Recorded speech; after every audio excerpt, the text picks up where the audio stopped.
to the Shades of Entrepreneurship, where we interview entrepreneurs to inspire the future entrepreneur.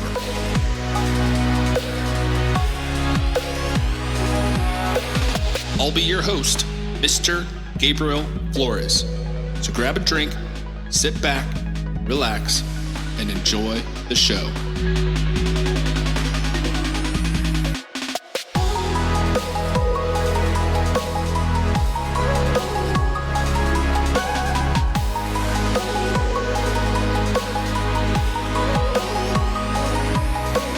My next guest is the founder of two multi-billion-dollar companies, including Virta Health, which is solving the biggest health epidemic in our generation, diabetes and obesity. Please welcome the founder and CEO of Virta Health, Sami Inkinen. Hello, everyone, and welcome to the Shades of Entrepreneurship. This is your host, Mr. Gabriel Flores. Today, I'm here with Sami Inkinen, the Chief Executive Officer and co-founder of Virta Health.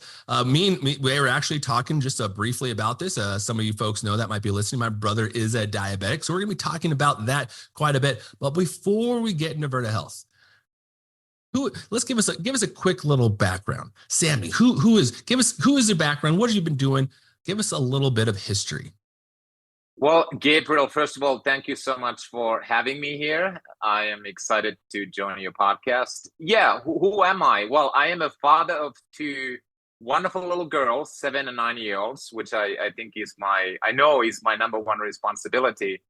But in terms of background, I'm an immigrant to America, like many entrepreneurs. I grew up in Finland on a farm.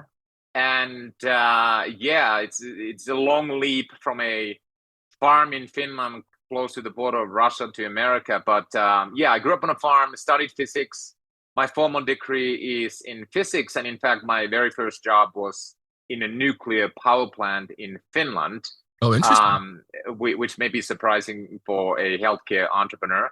But at the same time and throughout my studies, sort of computers and software, so I was a kid of 80s and 90s, computers and software kind of pulled me in, and that's how I paid my way through college. And soon after joining the nuclear power plant as a radio chemist, I actually left, and that was kind of late in the mid-90s. And ever since, I've been in tech, started one company in Europe, then worked for a McKinsey company for a little bit, and then came to America 2003. So I've been here now for about 21 years and been an entrepreneur, I'd say, since early 2000. So about 24 years I've been founding and operating and scaling companies.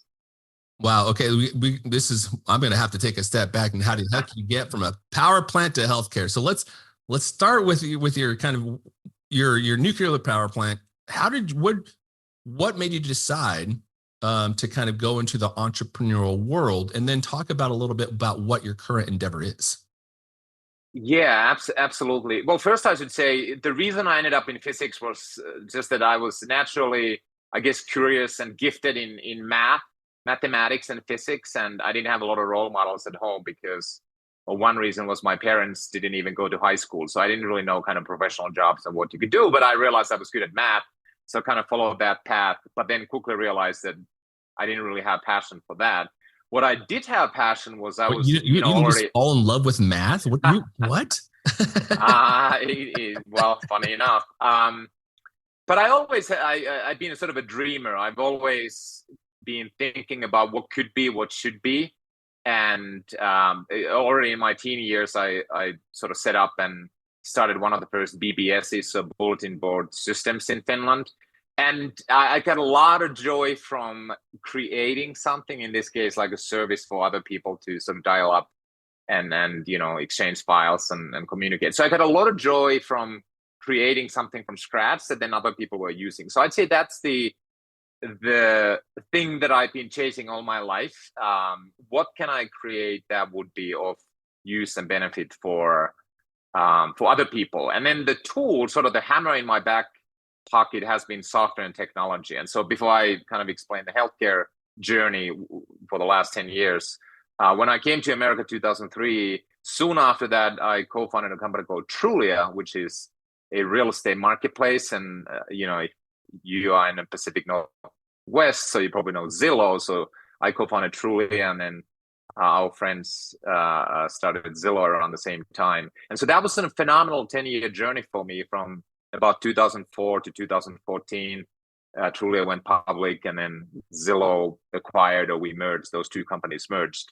And that was yet another example of creating something out of scratch, which was super exciting. And obviously, as an immigrant to America, to start a company that then has a product or service that tens of millions of people use and company goes public, it was this captivating journey. And as an immigrant, to be able to do that in a country where you know nothing about real estate or the business in this country was just, I'm so grateful to America and this country that's possible.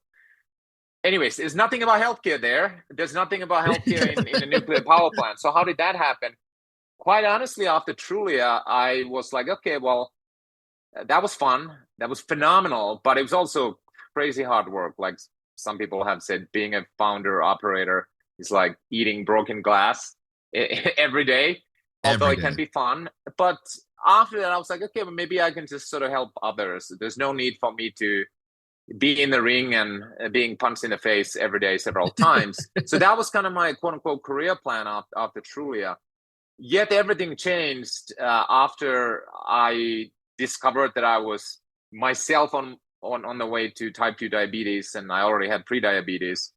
And the reason it was kind of a shocking diagnosis for me was I was, and I think to some extent still am, a high-performing endurance athlete. I did a lot of triathlons and won the world championships in my age group in triathlon 2011. And I thought, wow. I certainly don't have to deal with the crap that more than half of American adults are dealing with, that is obesity and type 2 diabetes. But there I was, metabolically unhealthy and on my way to type 2 diabetes. And I thought, wait a second, what is going on here? Like, I'm an athlete, I'm lean, I'm exercising, this is impossible. And I got very curious about the problem, kind of like the physicist thinking that this one data point called me is not agreeing with the hypothesis or the theory or the rest of the data set. And I met with a number of scientists, particularly a gentleman called Dr. Stephen Finney, Stanford MD and PhD from MIT in nutritional biochemistry. And largely through his work, I learned that there's two things I was kind of wrong about when it comes to metabolic health and type 2 diabetes. Number one, it's not a personal choice. It is a metabolic disease. Correct. And then secondly, contrary to what most people think, it is actually possible to nutritionally, fundamentally reverse the disease without any heroic efforts, without any willpower. And when I learned these two things, I thought, oh my God, this is like the health epidemic of our generation, type 2 diabetes and obesity. And if there's a systematic way to not just manage it with pharmaceuticals, which still ends, sadly, in a very bad way, we can reverse this disease. This is like a Nobel Prize winning worthy endeavor. And long story short, I kind of pulled myself out of my neck, out of my quasi-retirement and said, let's go. Let's start a company. We can use this nutrition science, and if we combine it with technology to provide the individualized support that people need, we can reverse type 2 diabetes. And that's a phenomenally important problem to solve. And here we are. And so that's how a non-healthcare person got pulled into healthcare. And here I am 9-10 years later. I think that is a testament to, like, that's just entrepreneurship 101, folks, where I think a lot of these innovative ideas come out with a problem that somebody is going through, right? And Sami's basically identified a problem that unfortunately millions upon millions of people are actually going through on a daily basis. And folks, if you've listened to my podcast, one of the things I've mentioned before as well is my brother as well is a diabetic, and it's a life-changing thing. Now Sami mentioned he is type 2. You're focused primarily on type 2. Is that correct? Correct. So for those who aren't familiar with diabetes, whichever country you go, America, China, India, Finland, more than 95% of diabetes is type 2, which used to be called adult onset. Now, for better or worse, I would say there's children also with that. So that's type 2, 95%. Type 1 diabetes is actually a very different disease, although it's called diabetes. So we are focused on type 2 diabetes, which also was, and by the way, type 1, there's no cure yet. Correct. Everybody's working very hard, and hopefully over the next couple of decades, we'll figure that out. But type 2 diabetes was similarly thought to be chronic and progressive, where the best you can do is manage high blood sugar with medications. And best you can achieve is slow down the progression of the disease, which still ends up in dialysis, losing your eyesight, losing your limbs, and sadly often to death. But it is a reversible condition, which we've now very well demonstrated in clinical trials. And now more than 100,000 people have benefited in the real world in America from our treatment. So it is a reversible condition. And if there's one message that I'd like to put on a billboard and tell the world, it is like type 2 diabetes is reversible. We can do it nutritionally. And that should be the first line of defense when someone's diagnosed. One of the things you mentioned too is once you found out you were type 2, is you actually reached out to a specialist out in Stanford, and you were like basically collaborated with them to determine, what you're currently now. Why was the collaboration and reaching out? Why'd you do that? Why was that so important? Well, first of all, I should say N equals 1 makes no science. It's an absolutely anecdote. However, many and most entrepreneurs need that visceral N equals 1 conviction and experience. And it was no different for me. It really started from personal frustration and maybe frustration combined with excitement. To start reading and reaching out to scientists and go, what the heck is going on? In fact, maybe there was a feeling of being ashamed and embarrassed as well, because I always had this programming running in my head, which was, if you're struggling with obesity or type 2 diabetes, I was always kind of judging in my head, like, that's your own freaking problem. You ate too much. Yeah. And I never vocalized the words, but it's kind of like, you loser. And that's why my taxes are high. And that's why we're suffering. And then I realized I was one of them. I was one of us. And it was a humbling experience. It was kind of eating a lot of humble pie, pun intended. And so there were a lot of emotions kind of going inside of me, but luckily I was able to kind of turn them into a positive forward moving momentum. But it was all about me at that time and trying to get to the root of this issue, and then realize that, wait a second, there's like decades and decades of science. And in fact, if you go literally 100 years back, before insulin was invented, the treatment to type 2 diabetes was, guess what? Food. And it was in medical documentation for doctors, detailed, what do you prescribe if someone has type 2 diabetes? Because insulin, obviously, it's an endogenous for your body, but exogenous was not invented at the time. It's food. And then here we are 100 years later, we've taken almost like steps backwards. So the scientific foundation of Virta Health goes like nearly 100 years back, although the company is only 9 years old. And I get very excited. It's almost like, as an entrepreneur, when you discover, quote unquote, a secret that is a solution to a massive problem, diabetes, type 2 diabetes, it's just massive. 10% of adults, India, China, America. Then you add pre-diabetes and obesity, you look at more than half of adults. And so it just felt like literally I was sitting on a secret that ought to be told to the world. It's interesting you mentioned that, the kind of perception I think individuals have for different medical diseases. Another great example is lung cancer. Folks, I work in the healthcare field. I've been in it for over 25 years or so.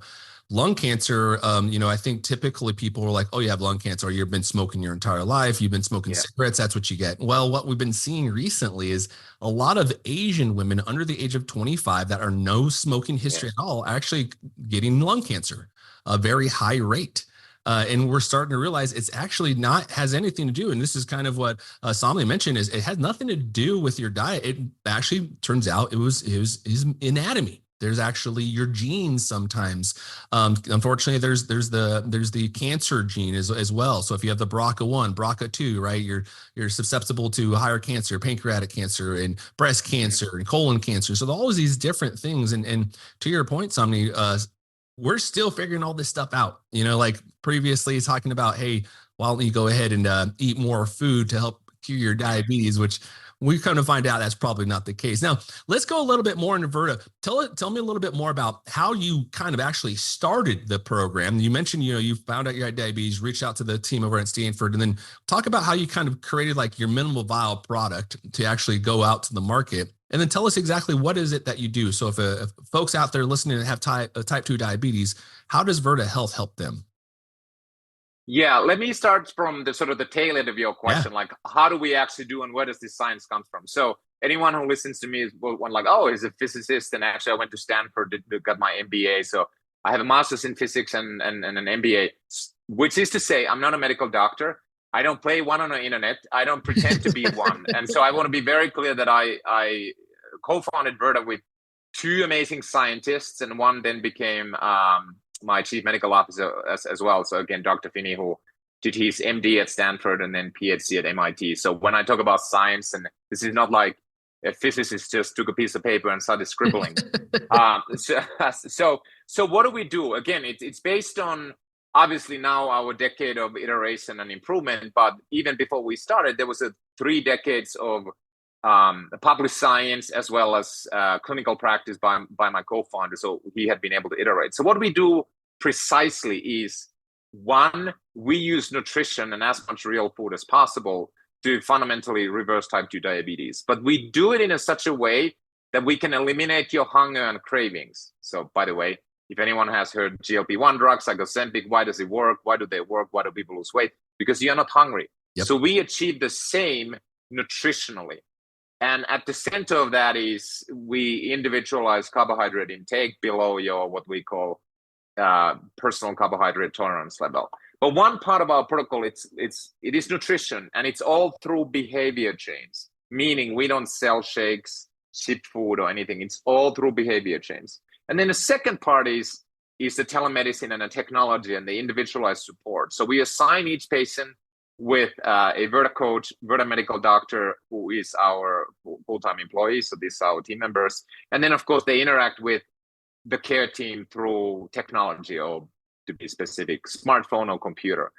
And so when you join our program, join our treatment, we basically work with you, get your biomarkers, we do your lab work, and then we figure out, okay, how do we individualize this nutrition treatment to you? And then on a daily basis, we monitor your biomarkers. And based on that, we can say, okay, maybe you had too much protein. Maybe we need to reduce this. And then we individualize around sort of your personal needs. Food is it's almost like a religion. We may have someone who comes in and says, I'm a vegan or vegetarian. That's my identity for whatever reason. You can't tell them to eat, bacon for breakfast, for example. And so that's a silly example. We also work with, lots of Fortune 500 companies, Native American tribes. In some of these Native American tribes, people may work in a casino. Obviously, the food that you can access there is very different from a stay-home dad or mom who can go to Whole Foods, buy organic produce, and cook at home. So we have to individualize around that. So there's a high degree of individualization happening all the time. And then we just iterate and support the member on a daily basis based on the data that's coming back. But the goal is always use nutrition to reverse your type 2 diabetes or deliver sustained weight loss in a way that you don't have to be hungry or use your willpower. And it works beautifully. So that's kind of the tail end of your question. What do you actually offer for them? That's what we offer, and the goal is always to make you healthy. And then the first part of your question was sort of the minimum viable product. Quite honestly, we took a massive leap early. So we have, started in San Francisco, tech investors early, digital health, all this world. And we don't need FDA approval because we're not creating a new molecule. But we took a giant risky leap in the eyes of many of our investor observers, which was to start a 5-year prospective clinical trial. Oh, wow. Oh, yeah. Which many people, that's crazy. That is pretty nuts. Why would you use your little seed right off the bat, you're just jumping into it, aren't you? So we obviously we had, again, the decades of science. So we kind of knew how to do that. Like, how does the science work? But then we had to digitize the whole thing and deliver this digitally. We didn't know how well it would work. And we also wanted to demonstrate to the world and prove to ourselves that this is safe and it works, because when it comes to anything nutrition related, whether it's for weight loss or general health or whatever, let's be honest, 99% of it is bullshit. And since there's no FDA approval required, it's difficult to kind of separate the noise and the signal for consumers and, in our case, the business buyers, the benefits leaders, and health plans. So we said, okay, here's what we're going to do. We're going to run a 5-year trial, and the chips will fall where they fall. If it works, it's amazing proof point. If it doesn't work, we should not exist. We shouldn't be in business. So the answer to your question is, that was kind of our start. Obviously, we had a conviction that the science holds, but you never know how it's actually going to work out. Well, good for us. The results coming in 10 weeks, 1 year, 2 year was just phenomenal. And we said, hey, this is crazy. We get people off of insulin in a matter of weeks. Blood sugars come down. People lose weight. We'll look at other blood results. Inflammation comes down. Cardiovascular disease markers improve. And it was like mind-blowing, the early results. But that's kind of how we got started. And only after we had enough data and the first couple of papers published, we said, okay, now we're ready to the world. Now we can, quote unquote, launch the company and kind of start to go to the market. But it was a very kind of a orthogonal approach to launching a tech company, I would say. But you know, I this is a good point, especially for entrepreneurship, for folks listening, is you the way you kind of got to your minimal viable product is you tested the market. You kind of said, okay, before I go out and let me see if this is of value to the market that I'm trying to sell it to. And then once you had the validation, okay, now let's go ahead and fund the project. I think a lot of times too, and this is the steps that I think the proper steps individuals should take when you're actually going into an entrepreneurial endeavor, is make sure that when you have an MVP, your minimum viable product, and then make sure you actually have a market for it, right? You might have created an MVP, but you might have a solution to a problem nobody has, and so making sure you actually have a market for it. And then once you do, okay, now let's throw in some funding, because now we actually have validation that our product or service is actually of value. It's going to make some sales. Okay, now we can move forward. And one of the I think it was really interesting too is you're tracking these patients, you're monitoring them. And by the way, started an actual clinical trial was remarkable, crazy as well, because again, you just don't know, really, truly, you just don't know. But awesome, because now you can truly take that to, you do a CME and you say, hey, during the continuing medical education, here's our findings about Virta, what do you guys want to do, right? And one of the things I think we're here in Portland, we actually have a preventative cardiology team, maybe something to, maybe your next iteration, because preventative cardiology has everything to do with food as well. And one of the things we've noticed too, and I really like your concept about creating really a concierge approach to medicine and diabetes care, because when you go outside of cultures, and I'm sure you've seen this too, Sami, quite significantly, the African-American culture, the Native American culture, and the indigenous culture, like myself, are prevalent to diabetes because of the food. We historically, our culture, as I was picking berries and pulling plants when I was 8, 9 years old. I was very much a vegetable food kind of person. And then as you age, you get a lot of processed foods, a lot of sugars. Hell, I'm drinking a freaking Starbucks right now talking diabetes. That's probably not the best. So don't follow my lead. But, you start to gain some understanding of like, it's also about a cultural thing. And then you start to understand the importance of the concierge medicine, because nobody's patient's journey is the same. We all have different makeups. Our body reacts different to different things. And so having that concierge kind of approach is really, really cool. I really like your approach to it. Now, based off of you mentioned you have clinical trials. Can you share you mentioned you have some 1 or 2 year data points. Where are you currently at in your clinical trial, and what has the data been showing? Yeah, we've actually completed the 5-year prospective clinical trial, and we published about a dozen peer-reviewed papers and presented at the American Diabetes Association annual scientific sessions, I think, last 4 years. So lots of data. I'd say the most remarkable results is, first of all, the fact that we can reverse type 2 diabetes. So what does that mean in practice? It means that we can bring your blood sugar down below the diabetes limit. It's usually measured at A1C. It goes below the diabetes limit, while simultaneously eliminating all diabetes specific medication. So just to give you an example, our what we call diabetes reversal rate is 60% at 1 year. In a standard of care, it's about 0% because diabetes just gets worse. insulin, which is usually sort of a last hope drug, and you increase it about 10% or so year over year. From start to 2 years, about 80% of all insulin dose is eliminated, which is like unheard of.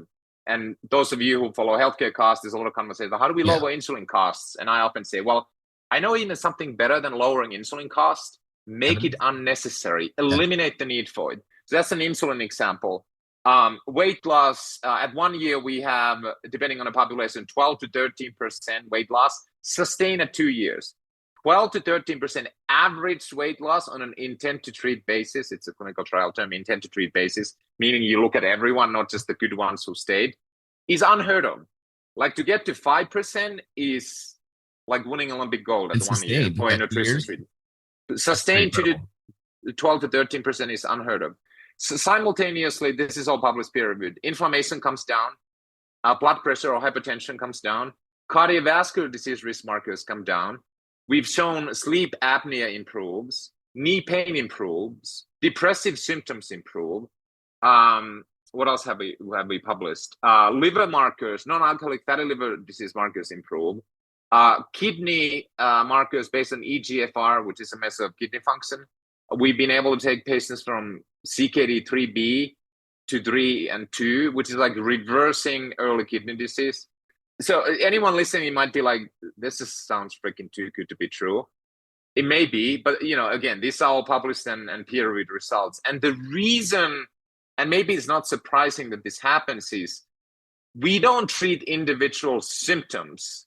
We treat the underlying driver of poor metabolic health with nutrition. And there's a little bit of a debate, what is the fundamental underlying driver? But it's one of these three things. It's either inflammation, or obesity, or insulin resistance. We have our hypothesis, but the bottom line is we improve all of those three. So your weight comes down, your inflammation comes down, and then your insulin resistance, so your fasting insulin and fasting glucose comes down. As a result, it knocks out 5, 6, 7 different quote-unquote chronic diseases that are thought to be separate, so high blood pressure, cardiovascular disease risk markers, and so forth. But they all have the same common root, which is poor metabolic health.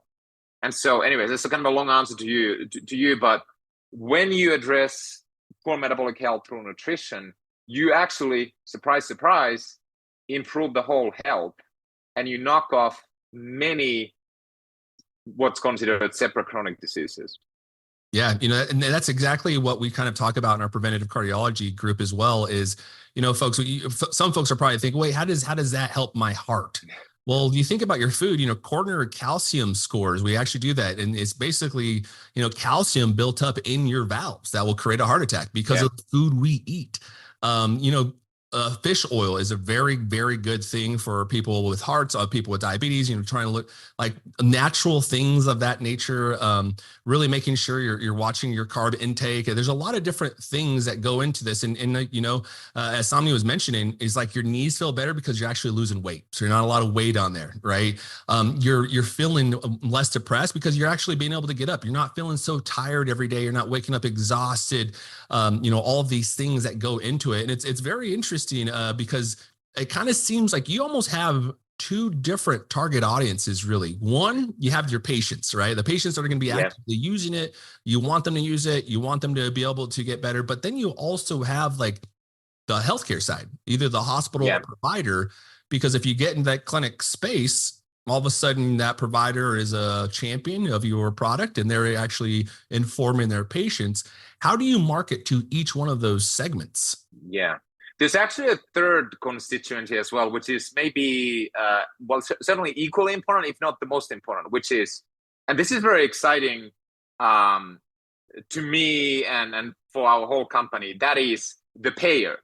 The payer who pays healthcare costs is very critical. And the reason I mentioned that is there's multiple reasons. One is that in healthcare, I've learned it the hard way that go-to-market is as important or more important than your product you're offering. In fact, I use this mantra internally that in healthcare, best product doesn't always win. Sometimes the best go-to-market strategy and execution wins. If you also have a best product and you have a great go-to-market, magic happens. And I feel like that magic has now been happening for us. So So let me just explain in a sec. So we sell to the entities who pay healthcare bills. And there's three types of entities roughly in America. It's self-insured employers. So about 100 million American adults get insurance through self-insured employer. More or less any employer with, say, 1,000 or more employees, certainly all Fortune 500 companies, they pay your healthcare bills. So this is anything from United Airlines to UPS to Papa John's to US Foods, by the way, all our clients. So that's one category. Another category of healthcare payers are the actual insurance companies who sometimes take insurance risk, which is when they have money on the line, and sometimes they just administer the plan for the self-insured employers. So health plans is the second category. Third category is certain government entities. Obviously, they pay for Medicare, the Veterans Administration, VA, which is also our client, is sort of in that. And then there's state and federal entities. So we sell to those payer entities with a value proposition that practically doesn't exist in healthcare, which is, guess what? You're going to get your patients We healthy. are going to make you money. Exactly. We make these patients healthy and we lower the bill. And even better, yeah, I'm a founder. Of course I say that. But guess what? If it doesn't work, you pay nothing. You pay absolutely nothing. So we put 100% of our money where our mouth is. And so it's very rare in healthcare. You talked about cancer, cardiovascular disease. Oftentimes it's a brilliant new innovation, treatment. It costs $500,000, and then we are counting how many lives we saved. Then we're like, well, we can save 2 lives, but we need to pay $500,000. So is that? Guess what? Reversing diabetes or helping someone lose weight sustainably, we can calculate within 12 months you make money. And like getting someone off of insulin, yeah, there you go. You save $6,000 a year easily. So that's the economic model. And so if you're an individual suffering from type 2 diabetes, like your brother, you have 100% free access to Virta. Free access to Virta. And to answer your question finally on the marketing, we use a lot of these clients that we work with as engagement and marketing partners. So if you happen to say, be a flight attendant or work, package handler for United Airlines, you'll probably get an email or have gotten an email from them saying, hey, if you're suffering from type 2 diabetes, worry no more. We pay to you a Virta treatment that can help you get your life back, get you off of your drugs, lose weight, get rid of your diabetes. Click here and you can talk to Virta doctors and see if this is right for you. So that's kind of our primary channel through which we engage individuals, much more so than, say, local health systems, so primary care doctors. Obviously, we communicate to them and we are not taking business away from them. In fact, we're helping them. Right. But the primary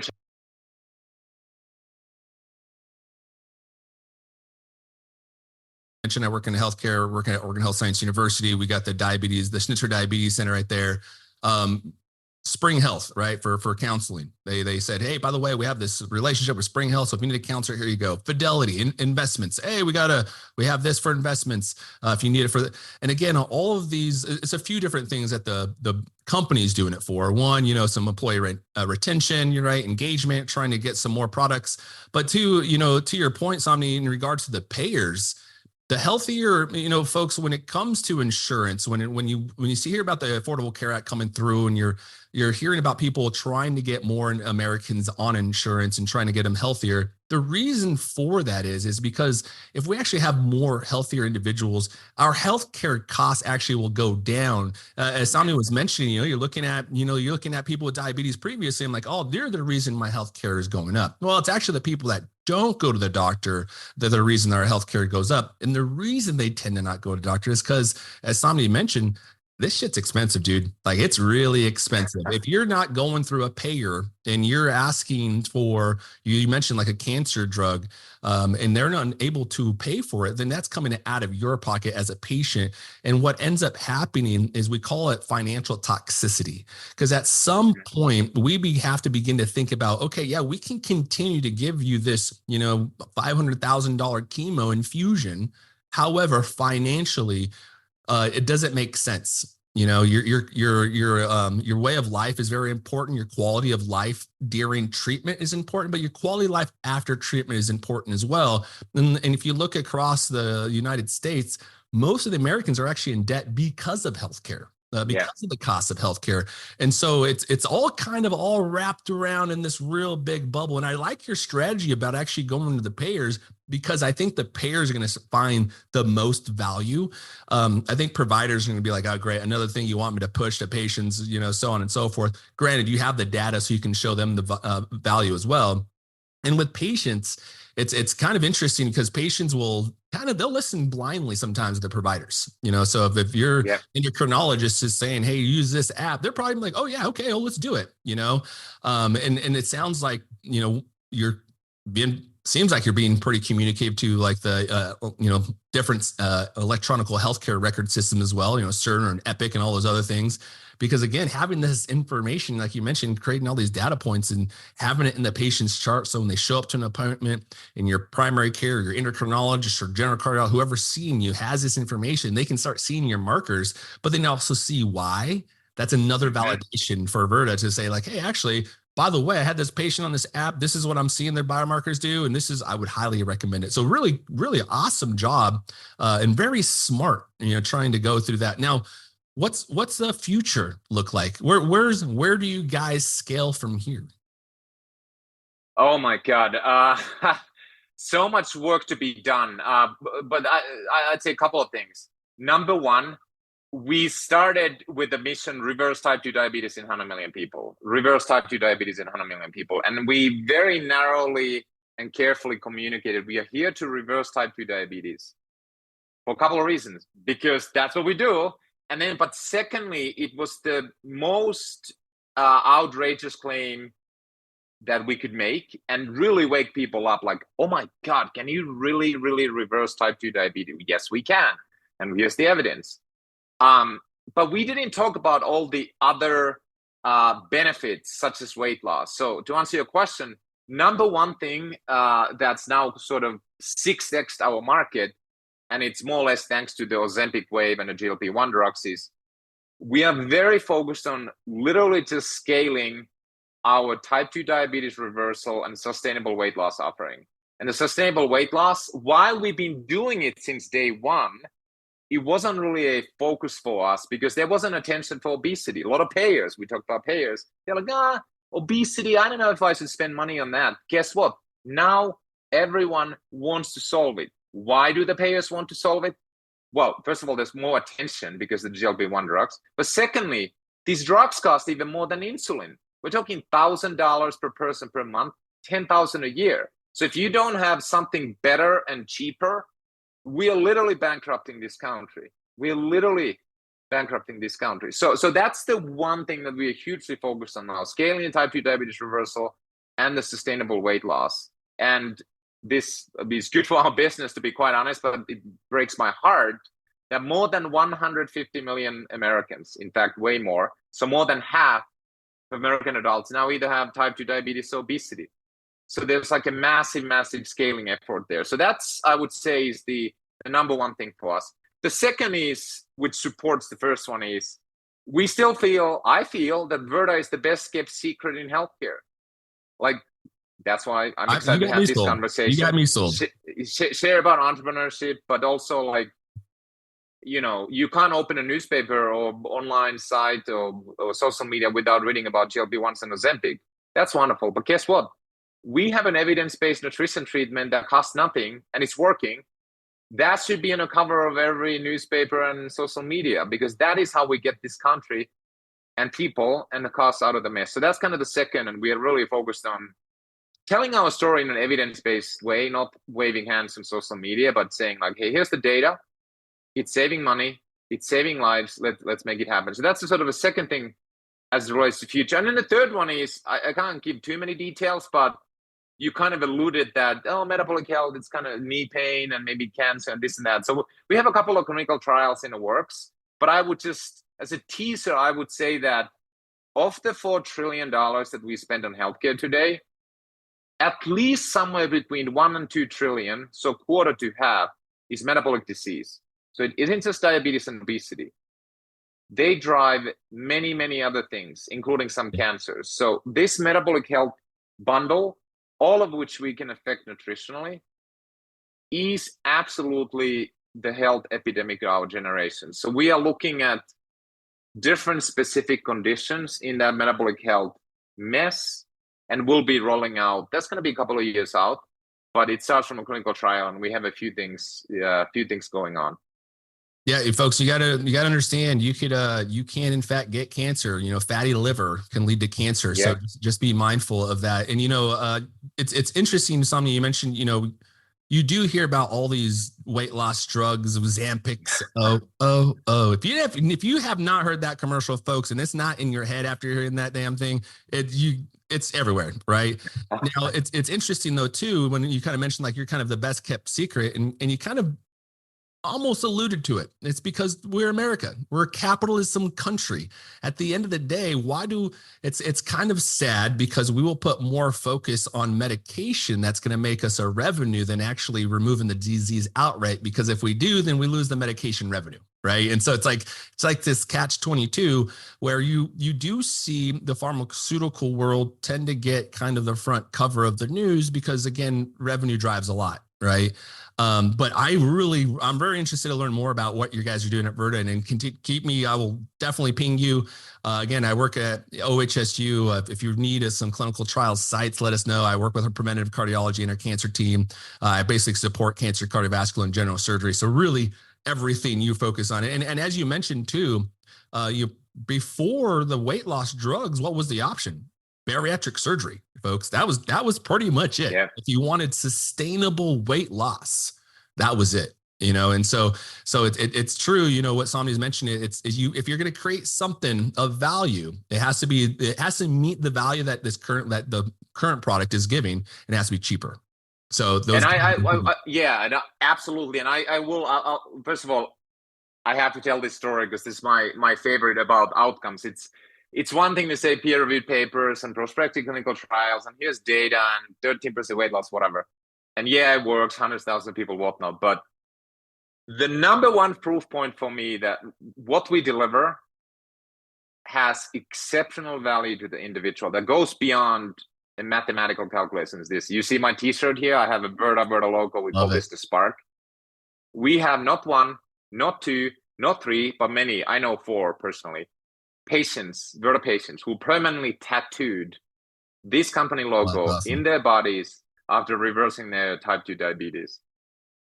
How many healthcare brand, pharma companies, insurance companies, like how many people tattoo the logo of the healthcare provider in their bodies? Yeah, very few. There's not too many AstraZeneca tattoos out there that I'm aware of, or Pfizer. Maybe there is. I don't know. If you have them, by all means, maybe you have like the Da Vinci Code device tattooed on you. I don't know. Yeah, but that's a great point. That's a great point. I think that's also brings validation to what you. Now, Sami, if folks are listening, they're interested in learning more about your Virta Health, or maybe want to connect with you, how can they find you online?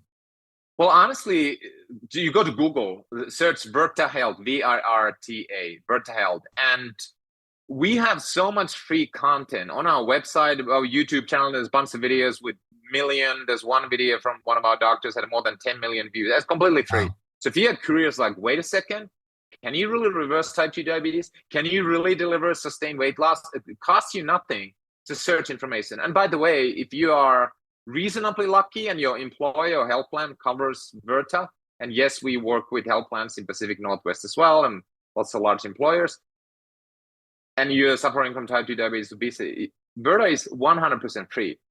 100% free to you as an individual. No copay, no nothing.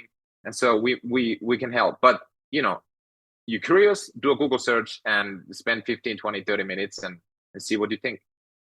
Like my dad always tells me, free is a good price. Now, folks, if you go on Google and you can't find this information for some reason, Google is too difficult, I would highly recommend you check out the Shades of Entrepreneurship newsletter. Visit theshadesofe.com. You can subscribe to the newsletter. We'll have all of Sami's information. We'll have a link back to it will also have a transcription of this conversation with audio and video. So please, again, subscribe to the newsletter by visiting theshadesofe.com. You can also follow us on the social sites on Instagram, Facebook, TikTok, LinkedIn, LinkedIn, and all the other socials I can't even remember. Sami, thank you again so much for joining the show. Very, very interesting. I will definitely connect with you offline. I would love to kind of continue to hear more about how you guys continue to progress and what is it that we can do here in the Pacific Northwest to help support your guys' venture in the diabetic space. So folks, again, listening at home, please subscribe to us at theshadesofe.com. Thank you and have a great night. Thank you for tuning in to the Shades of Entrepreneurship. For more information, please follow the Shades of E on Twitter, Instagram, Facebook, or visit theshadesofe.com.